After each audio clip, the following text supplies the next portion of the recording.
بسم اللہ الرحمن الرحیم۔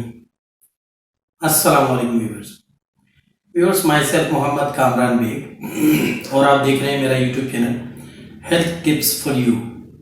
ویورز، جیسا کہ آپ جانتے ہیں میری کوشش ہوتی ہے آپ کی ہیلتھ سے متعلق روزمرہ کے جو ایشوز ہیں ان کو لے کر کے کچھ اپڈیٹ آپ کو دوں، کچھ اویئرنیس دوں، جتنا میرے علم میں ہے وہ آپ تک پہنچا سکوں اور ان ایشوز کو لے کر صحیح طور پہ آپ کا اویئر کر سکوں اور ساتھ ساتھ یہ بھی بتاؤں کہ اگر یہ ایشو ہو، یہ کنڈیشنز ہوں، اس طرح کی کوئی پرابلم آپ فیس کر رہے ہوں تو آپ کو اپنے قریبی ڈاکٹر سے رابطہ کرنا چاہیے۔ تو آج میں بات کرنا چاہوں گا خواتین سے متعلق۔ خواتین اکثر ایک پرابلم کو فیس کر رہی ہوتی ہیں اور وہ ہے اسٹریس یورینری انکانٹیننس، یعنی بلیڈر کی لیکیج، یعنی یورین کا لیک ہو جانا۔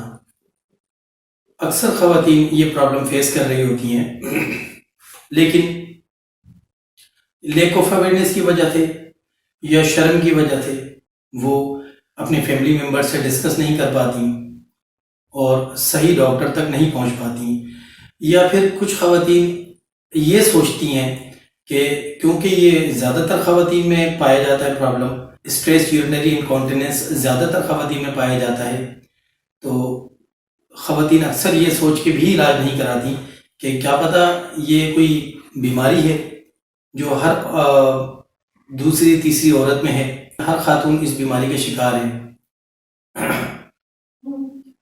تقریباً ہر 3 میں سے 1 خاتون اس بیماری کا شکار ہوتی ہے۔ یا تو خواتین یہ سوچ کر ٹریٹمنٹ یا علاج کی طرف نہیں جاتی کہ کیا پتہ یہ عورتوں کا ایک عام ایشو ہے، کامن سی بیماری ہے، کامن سا پرابلم ہے، کوئی اس کو علاج کی ضرورت۔ تو آج میں آپ کو بتانا چاہوں گا کہ یہ ایک بیماری ہے، اس بیماری کا نام ہے اسٹریس یورینری انکانٹیننس، اس کو SUI بھی کہتے ہیں، اسٹریس یورینری انکانٹیننس۔ اس بیماری میں ہوتا کچھ اس طرح سے ہے کہ کھانسنے سے، چھینک آنے سے، زیادہ ہنسنے سے، یعنی ہر اس کام سے جس سے آپ کے ایبڈومن پہ یعنی پیٹ پہ زور پڑے تو پیشاب لیک ہو جاتا ہے، یورین لیک ہو جاتا ہے۔ بڑی میزریبل کنڈیشن ہو جاتی ہے خواتین کے لیے۔ اب ہم جانتے ہیں کہ یہ ہوتا کیوں ہے، اسٹریس یورینری انکانٹیننس آخر کیوں ہوتا ہے۔ ویورز، جاننا ہر انسان کا، ہر خاتون کا فرض ہے، اور اس طرح خاتون کو بھی چاہیے کہ اپنے ہیلتھ سے متعلق جانکاری ضرور حاصل کرے۔ اگر کوئی انہیں پرابلم آ رہے ہیں، کوئی ایشوز فیس کر رہی ہیں تو وہ کیوں ہو رہے ہیں، کیسے ہو رہے ہیں، ان کی وجوہات کیا ہیں، ان کا علاج کیسے ممکن ہے، کس طرح انہیں اوورکم کیا جا سکتا ہے جو ایشوز فیس کرتی ہیں خواتین۔ تو یہ ایک بہت بڑا ایشو ہے، یورین کا لیک ہو جانا، ہنسنے کے دوران، کھانسنے کے دوران، چھینکنے کے دوران، یا کوئی وزنی چیز اٹھا لی یعنی ایبڈومن پہ زور پڑ گیا اس کے دوران۔ تو اس کی جو اگر ہم کاز کو دیکھیں تو اس کی کامن کاز ہے ویورز پریگننسی۔ خواتین پریگننسی کے بعد اس بیماری کا شکار اکثر ہوتی ہیں۔ پریگننسی کے علاوہ یہ دیکھنا پڑتا ہے کہ ٹائپ آف پریگننسی، مطلب کس ٹائپ کی پریگننسی، یعنی کیا وہ نارمل ڈیلیوری یا پھر سیزیرین۔ اگر نارمل ڈیلیوری کی طرف دیکھتے ہیں تو پھر نارمل ڈیلیوری میں کیونکہ پیلوک فلور مسلز زیادہ ڈیمیج ہوتے ہیں، زیادہ ٹراما ہوتا ہے پیلوک فلور مسلز کو، تو پیلوک فلور مسلز کے ڈیمیج ہونے کی وجہ سے، کیونکہ یہ یورین کے پاتھ جو ہے وہ پیلوک فلور مسلز سے ہی ہو کے آتا ہے، تو اگر پیلوک فلور مسلز ڈیمیج ہو جائیں گے تو اس وجہ سے وہ یورین کو صحیح طریقے سے روک نہیں پاتے، کمزور ہو جاتے ہیں، جس کی وجہ سے ذرا سا بھی اسٹریس ہوتا ہے پیلوک فلور پہ تو یورین لیک ہو جاتا ہے، بلیڈر لیکیج ہو جاتا ہے۔ اب اصل مسئلہ یہ ہے کہ اور کون کون سے مسائل ہیں یہ جن کی وجہ سے اسٹریس یورینری انکانٹیننس ہوتا ہے۔ ایک تو ہو گیا پریگنینسی، پھر ٹائپ آف پریگنینسی یعنی نارمل ڈیلیوری کی وجہ سے زیادہ یہ پرابلم ہوتا ہے۔ پھر یہ دیکھنا ہوتا ہے کہ کتنی ڈیلیوریز نارمل ہوئی، ملٹیپل ڈیلیوریز جن خواتین میں ہوتی ہیں نارمل، اس کا مطلب ملٹیپل ٹائمز ان کا floor muscles, pelvic floor muscles damage ہوا ہے، جس کی وجہ سے کمزوری پیدا ہو گئی ہے پیلوک فلور میں، یورینری انکانٹیننس ہو رہا ہے، اسٹریس یورینری انکانٹیننس ہو رہا ہے، ACOI کی پرابلم آ رہی ہے۔ اس کے ساتھ ساتھ اور بھی وجوہات ہیں۔ پریگنینسی تو ایک کامن کاز نظر آتی ہے، اس کے ساتھ ساتھ اور بھی کازز ہیں۔ اور کیا ہیں؟ اور اگر ہم دیکھیں تو ایسی خواتین جن میں قبض رہتا ہو ان میں بھی یہ پرابلم نظر آئے گی، اور ایسی خواتین جو اوبیز ہوں جو ان میں بھی یہ پرابلم نظر آئے گی۔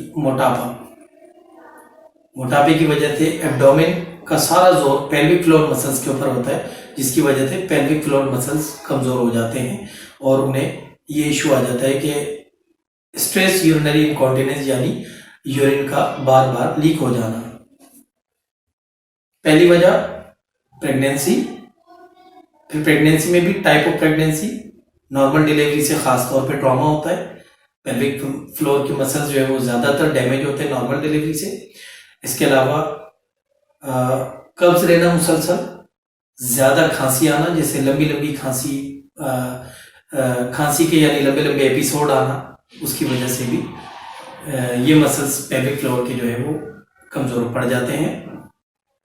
اوبیسٹی، موٹاپا، یہ بھی ایک پرابلم ہے پیلوک مسل کو کمزور کرنے کا۔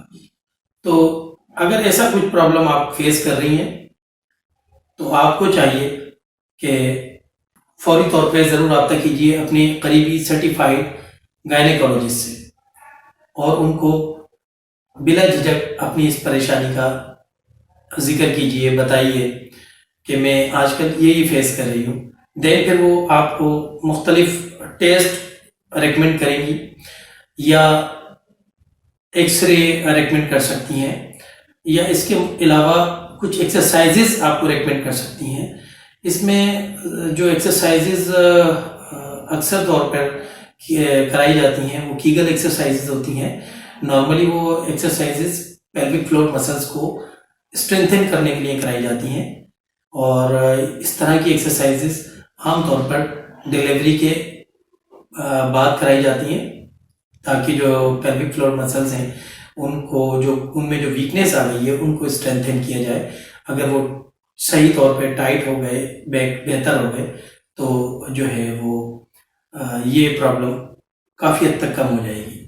اس کے علاوہ لائف اسٹائل موڈیفیکیشن بھی بتاتی ہیں کہ آپ کس طرح سے اپنے لائف اسٹائل کو بہتر کریں، یعنی آپ کو واش روم آئے یا نہ آئے، آپ ہر آدھا گھنٹے بعد واش روم جا رہی ہوں۔ بہرحال اس طرح کی کچھ ٹریٹمنٹ آپ کے ڈاکٹرز آپ کو ریکمینڈ کریں گی، تو یہ ضرور کہوں گا کہ ڈاکٹر کی بغیر ریکمینڈیشن کے کوئی بھی میڈیکیشن نہ کھائیے۔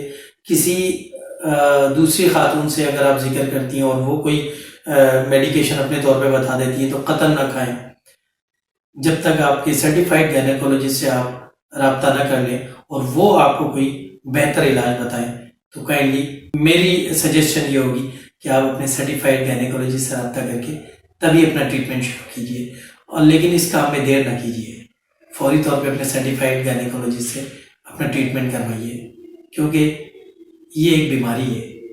ویورز، میری ویڈیو آپ کو اچھی لگی ہو تو کائنڈلی لائک کیجیے، شیئر کیجیے اینڈ سبسکرائب کیجیے، اور ہاں بیل آئیکن کے بٹن کو پریس کرنا نہ بھولیے، تاکہ ہیلتھ سے ریلیٹڈ جو بھی نئی اپڈیٹ ویڈیوز میں میری طرف سے میرے چینل پہ ریلیز ہوں وہ آپ تک ٹائملی پہنچ سکے۔